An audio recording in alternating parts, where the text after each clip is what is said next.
নাবালকের জন্মদিনে দুস্থ শিশুদের নিয়ে বনভোজন ও শীতবস্ত্র বিতরণ কর্মসূচি আয়োজিত হলো গাজলে।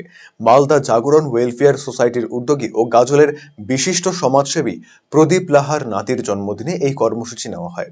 ১৫০ জন ছাত্রছাত্রীকে শীতবস্ত্র বিতরণের পাশাপাশি দুর্গাপুর এলাকার প্রায় শতাধিক দুস্থ মানুষদের মধ্যেও শীতবস্ত্র বিতরণ করা হয়।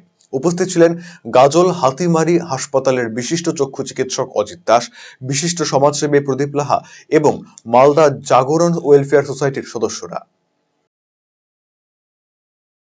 প্রতিবারের ন্যায় আমরা এবারও মালদা জাগরণ ওয়েলফেয়ার সোসাইটির উদ্যোগেই আমরা অনন্যাকে সাথে নিয়ে গাজল ব্লকের প্রত্যন্ত গ্রামে দুর্গাপুরে আমরা এসেছি।